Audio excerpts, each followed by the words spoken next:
გამარჯობა, მოგესალმებით YouTube არხზე დვალეშულთან. დღევანდელ ვიდეოში ვისაუბრებთ საწყლოსნო სახეობების განვითარების შესახებ.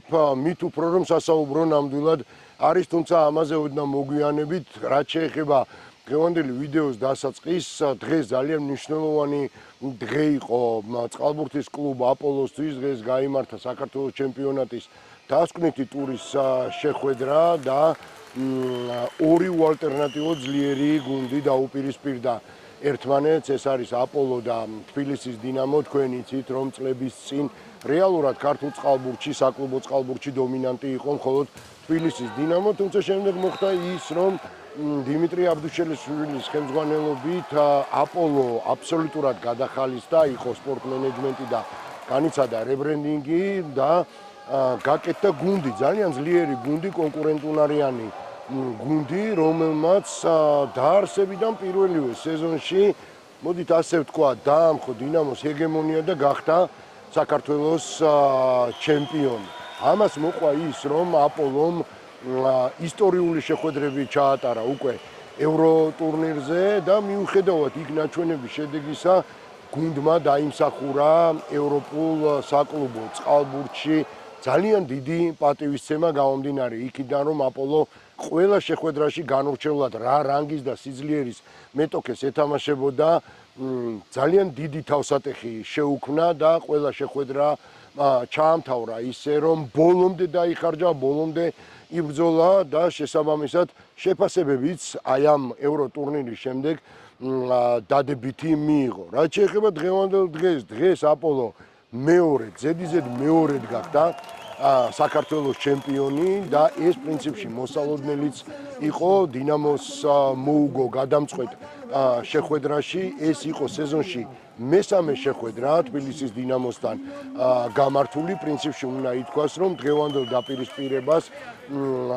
მაინც ასე თუ ისე ჰქონდა ფორმალური ხასიათი წმინდა სატურნირო თვალსაზრისით, გამომდინარე იქიდან, რომ აპოლო ერთპიროვნული ლიდერი იყო მიმდინარე გათამაშების და სეზონში ჩასატარებელი სამი შეხვედრიდან ორში უკვე მოგება ჰქონდა მოპოვებული ურთიერთთამაშებში დინამოსთან და შესაბამისად არის დღევანდელი დღე იყო გამონაკლისი. მოკლედ აპოლომ იზეიმა საქართველოს ჩემპიონობა, იზეიმა სავსებით დამსახურებულა და თუკი ჩვენ გადავხედავთ ამ გუნდის შემადგენლობას, ამ გუნდში მიმდინარე დადებით და სასიკეთო პროცესებს აუცილებლად უნდა გქონდეს იმის მოლოდინი, რომ აპოლო საერთაშორისო არენაზეც თავის სიტყვას რასაკვირველია იტყვის.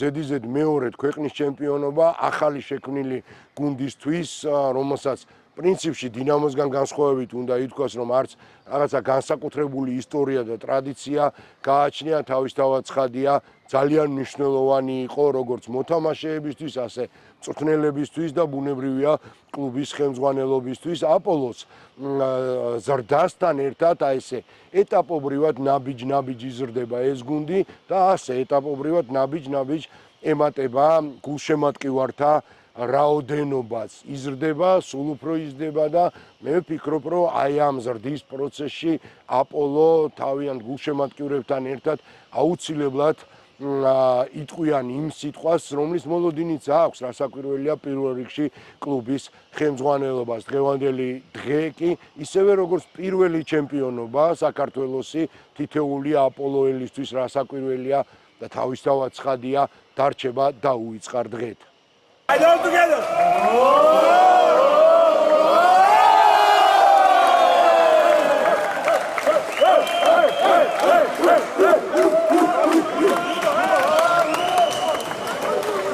ნამდვილად ღირსეული მეტოქე ყავს დინამო თბილისის სახით. ეს გუნდი დაკომპლექტებულია კარგი მოთამაშეებით და გამოცდილი მოთამაშეებით. შეიძლება ითქვას, წინ კიდე ერთი ფინალი გველოდება, ეს უკვე საქართველოს თასის ფინალი იქნება 30 მაისს. და მგონია რომ უფრო დაძაბული თამაში იქნება. ორი წელი ასურას დაარსდა აპოლო და მეორე წელი ზედიზედ საქართველოს ჩემპიონი ხდება. წინ დიდი მიზნები გვაქვს, ესეც ჩვენი მორიგი დიდი მიღწევა, აქ არ გავჩერდებით. წინ საქართველოს თასის თამაში არის, რომელიც არის 30 მაისს. იმედია, ეგეც ჩვენი ტრიუმფით დასრულდება. რაც შეეხება დინამოს, რა თქმა უნდა, ღირსეული მეტოქეა, ძალიან ძლიერი გუნდი, რომელიც წლების მანძილზე იყო მოწინავე საქართველოს ჩემპიონატში და საქართველოს ნომერ პირველი გუნდი იყო. ძალიან საინტერესო თამაში გამოვიდა და დარწმუნებული ვარ 30-ში ამაზე უფრო საინტერესო თამაში იქნება, შეუწინააღმდეგობას გაუწევთ ერთმანეთს გუნდები.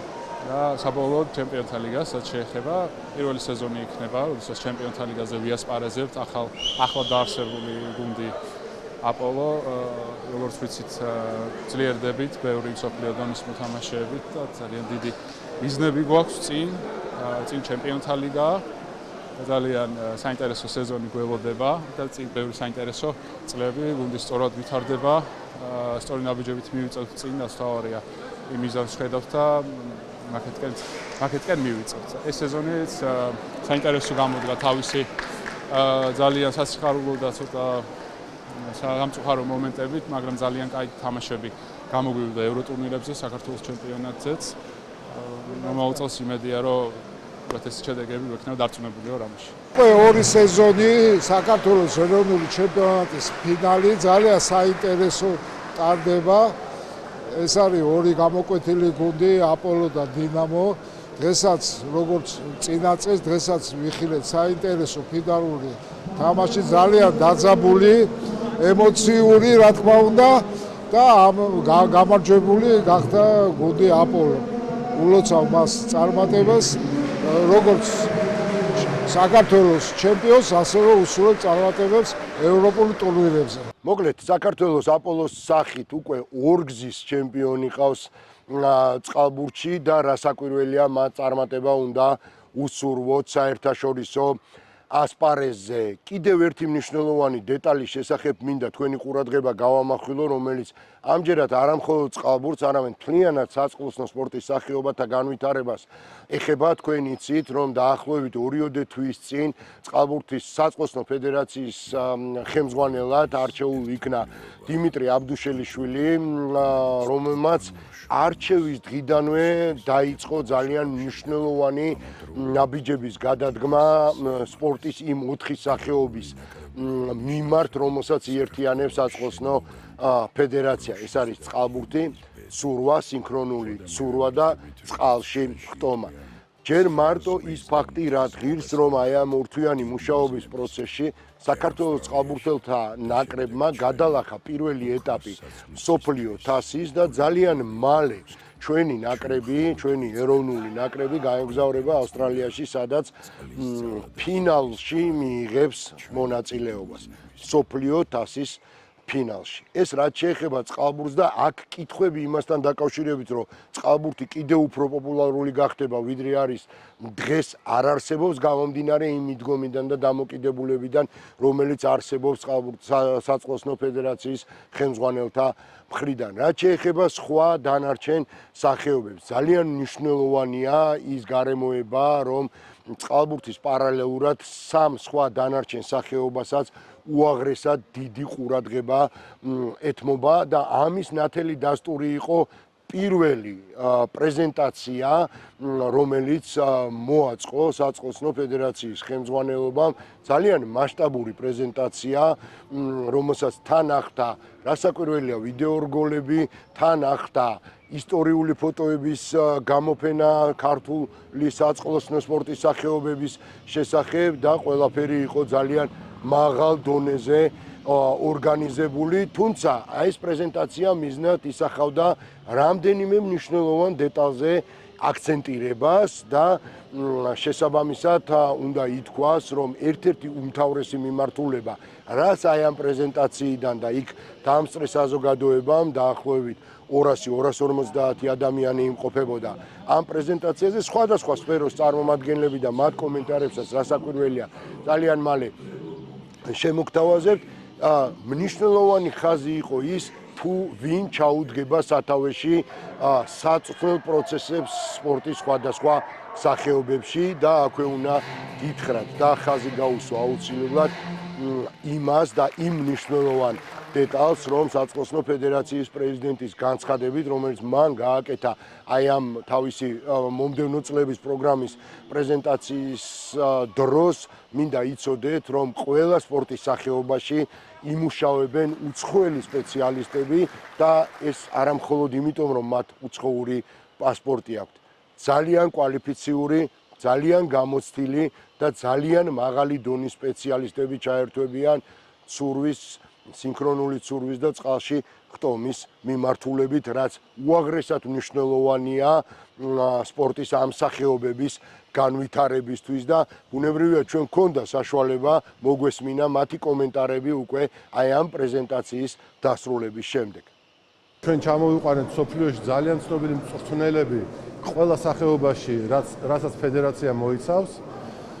რაც შეეხება ჩვენ განვითარების გეგმებს, ეხლა მიმდინარეობს ყველა სპორტში აუდიტი, რა მდგომარეობაში არის ინფრასტრუქტურა, რა მდგომარეობაში არიან სპორტსმენები. ვნერგავთ ახალ სამსაჯო საწვრთნელ ცენტრს. საჯების გადამზადების გარეშე გამორიცხულია რამე რეზულტატს მიაღწიოს ყველა სპორტმა. ეს მნიშვნელოვანია. ვნერგავთ აგრეთვე სამედიცინო განვითარებას, სადაზღვევო განვითარებას სპორტსმენებისთვის. შავი ზღვის საერთაშორისო თასი ძალიან აქტიურ ფაზაში არის. ჩვენ ვფიქრობთ, რომ ეს შემოდგომას ჩატარდება, მიიღებს მონაწილეობას ევროპის პირველი 8 გუნდი რეიტინგით. დღეს აქ არის ჩვენთან სტუმრად ყველაზე ტიტულოვანი კლუბის პრეზიდენტი, პრორეკოს პრეზიდენტი მაურიციო ფელუგო. მასთან გავდივართ, ის ჩვენ გვეხმარება ამ ტურნირის მომზადებაში.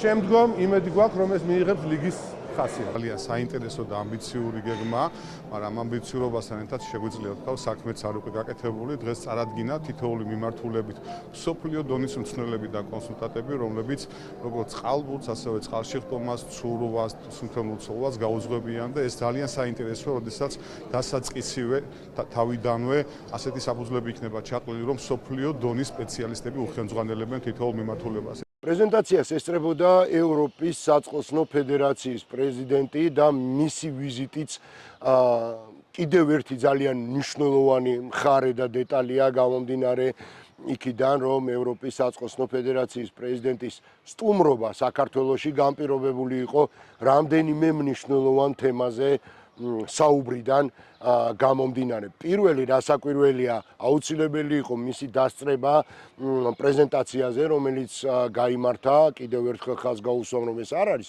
მხოლოდ წყალბურთის მიმართულება, 4 სახეობაა და 4-ვე სახეობას კურირებს ევროპის საწყლოსნო ფედერაციის პრეზიდენტი, რომელიც იმყოფებოდა ჩვენთან სტუმრად და იყო კიდევ რამდენიმე მნიშვნელოვანი დეტალი, მათ შორის ისეთი დეტალი, როგორიც არის 2028 წელს საქართველოში წყალბურთში ევროპის ჩემპიონატის მასპინძლობა. ამაზე ოდნავ მოგვიანებით ვიტყვი და ოდნავ მოგვიანებით შევეხები ამ თემას, იქამდე კი ჩვენ გვაქვს საშუალება მოვისმინოთ ევროპის საწყლოსნო ფედერაციის პრეზიდენტის შეფასება პრეზენტაციასთან დაკავშირებით და მისი მოსაზრება ზოგადად საქართველოში საწყლოსნო სახეობათა განვითარების მიმართ. First of all, I would like to thank ეს ძალიან მნიშვნელოვანი ვიზიტი იყო. პირველ რიგში მადლობა მინდა გადაუხადოს საქართველოს საწყლოსნო სპორტის სახეობათა ფედერაციის პრეზიდენტს, ბატონ დიმიტრი აბდუშელიშვილს. ასევე მადლობას ვუხდის საქართველოს სპორტის მინისტრს აქ მოწვევისთვის და ამ პრეზენტაციის ორგანიზებისთვის. დღეს ამ ვიზიტის ფარგლებში საქართველოს საწყლოსნო სპორტის სახეობათა განვითარების გეგმა განვიხილეთ, რომელიც შესაბამისობაში იქნება ევროპის წყლის სახეობათა 2024-2030 წლების სტრატეგიული გეგმის მიმართულებებთან. ეს მოიცავს ისეთ საკითხებს, როგორიცაა კომუნიკაცია, სოციალური პასუხისმგებლობა, მაღალი სპორტული შედეგების მხარდაჭერა, მასობრივი სპორტის განვითარება, საერთაშორისო თანამშრომლობა და საქართველოში მასშტაბური საერთაშორისო შეჯიბრებების მოწყობა. ამ მოკლე დროში ფედერაციის ხელმძღვანელობის მხრიდან სპორტის საწყლოსნო სახეობების განვითარების კუთხით ძალიან ბევრი რამ გაკეთდა. ეს კი იმის გარანტია, რომ უახლოეს მომავალში საქართველოში სპორტის ეს სახეობები განვითარების უმაღლეს დონეს მიაღწევს. social responsibility. მოკლედ ის, რომ ევროპის საწყლოსნო ფედერაციის პრეზიდენტმა არ დამალა კმაყოფილება და შესაბამისად აი ამ მოვლენებს, რომელიც ჩვენს ირგვლივ ვითარდება საწყლოსნო სახეობებში, დადებითი და პოზიტიური შეფასება მიცა, მრავლის მთქმელია გამომდინარე იქიდან, რომ როგორც უკვე აღვნიშნე, ჩვენ გვაქვს ამბიცია იმისა, რომ 2028 წელს უმასპინძლოთ ევროპის ჩემპიონატს საქართველოში. ნუ რავინ იფიქრებს, რომ მსგავსი მასშტაბის ღონისძიების მასპინძლობა წარადგება მხოლოდ საწყლოსნო სახეობებს და განსაკუთრებით წყალბურთს. არავითარ შემთხვევაში თავად განსაჯეთ, როდესაც საქართველოში ევროპის ჩემპიონატზე მონაწილეობის მისაღებად ჩამოვლენ ისეთი მასშტაბის ნაკრებები, როგორიც არის სერბეთი, როგორიც არის ხორვატია, როგორიც არის გერმანია, იტალია და ასე შემდეგ. წარმოუდგენელი მასშტაბის ღონისძიებაზე გვაქვს ჩვენ საუბარი და რასაკვირველია წარმოუდგენელი მასშტაბის სტუმრებზე, რომელიც მე ნაწილობრივ უკვე ჩამოვთვალე. ამიტომ ნურავინ იფიქრებს იმას, რომ ეს არაფრის მომცემი ტურნირი იქნება, რომელსაც საქართველოს უმასპინძლებს. მე გარწმუნებთ, უაღრესად ბევრი სტუმარი ჩამოვა, ძალიან მაგარი თამაშების ხილვის საშუალება გვექნება და ეს არ იქნება მხოლოდ და მხოლოდ წყალბურთის განვითარებისთვის გადადგმული ნაბიჯი. ეს ზოგადად ქვეყანაში სპორტული ტურიზმისა და სპორტის განვითარების კუთხით ძალიან მნიშვნელოვანი იქნება. ამ საკითხთან დაკავშირებით არ იყო საუბარი პრეზენტაციაზე, გამომდინარე იქიდან, რომ ჯერ კიდევ გადაწყვეტის პროცესშია ეს თემა, უმასპინძლებთ თუ არა ჩვენ 2028 წელს ევროპირველობას წყალბურთში, მაგრამ ყველა სხვა დანარჩენი საკითხი, რომელიც განხილულ იქნა, ყველას მიმართ იყო ძალიან პოზიტიური დამოკიდებულება. მე დასაწყისში აღვნიშნე, რომ ძალიან ბევრი სტუმარი ესწრებოდა ამ პრეზენტაციას, დაახლოებით 200-მდე ადამიანი იყო, მათ შორის იყვნენ, რაც ძალიან კარგია, სხვადასხვა სპორტის სახეობების ფედერაციების პრეზიდენტები, მაგალითად იყო ვიქტორ სანიკიძე, რომელიც წარმოადგენს კალათბურთს, იყო ლაშა ტალახაძე, რომელიც წარმოადგენს ძალოსნობას და რომელმაც სულ რამდენიმე ხნის წინ უმაღლეს დონეზე ჩაატარა ევროპის ჩემპიონატი ბათუმში. ბუნებრივია, იყვნენ კულტურის და შოუ ბიზნესის წარმომადგენლები, იყვნენ მომღერლები, იყვნენ სტუმრები საკანონმდებლო ორგანოდან და ერთი რაც ძალიან ნათელი და თვალშისაცემი გახდა, იყო ის, რომ აბსოლუტურად ყველა რანგის და სფეროს წარმომადგენელი დარჩა ძალიან კმაყოფილი იმ მოკლე, კონკრეტული და აქცენტირებული პრეზენტაციით, რომელიც მათ იხილეს იმ დღეს. ძალიან საინტერესო ერთგვარი შეხვედრა გაიმართა წყალბურთის ფედერაციის მიერ ორგანიზებული და ძალიან მნიშვნელოვანი იყო იმ ანგარიშის მოსმენა, რომელიც ამ 2-3 თვის განმავლობაში განხორციელდა, მას შემდეგ რაც ბატონი დიმიტრი აბდუშველიშვილი გახდა ხელმძღვანელი აღნიშნული ფედერაციის, როგორც ვიცით, ჩვენი წყალბურთელები მსოფლიო ჩემპიონატზე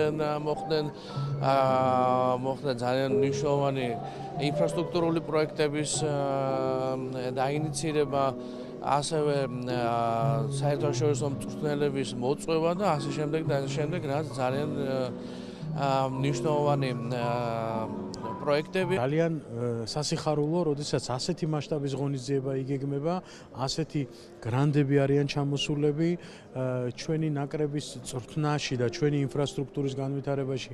ისინი ღებულობენ მონაწილეობას მსოფლიო რანგის პროფესიონალები. ეს იმას ნიშნავს, რომ 2028 წელს ჩვენ გვაქვს შანსი მივიღოთ და უმასპინძლოთ ევროპის ჩემპიონატს საწყლოსნო სპორტში, ასევე გვაქვს დიდი შანსები მოხვდეთ ოლიმპიადაზე. მოკლედ, დღეისათვის სულ ეს იყო, ამ თემების შესახებ მინდოდა თქვენთვის მე ამბო და მე ვფიქრობ, ამ ვიდეოში საკმაოდ კარგად წარმოვაჩინეთ ამ დღეებში წყალბურთში და ზოგადად საწყლოსნო სახეობებში განვითარებული მოვლენები. მადლობა რომ ხართ ჩვენთან ერთად, მადლობა რომ ხართ ჩვენი გამომწერები, ვინც არ ხართ, აუცილებლად გამოგვიწერეთ და ჩვენ გვპირდებით, რომ ყოველთვის შევეცდებით შემოგთავაზოთ საინტერესო ვიდეოები, საინტერესო კომენტარებითა და ინტერვიუებით. გემშვიდობებით მომავალ ვიდეომდე, კარგად ბრძანდებოდეთ.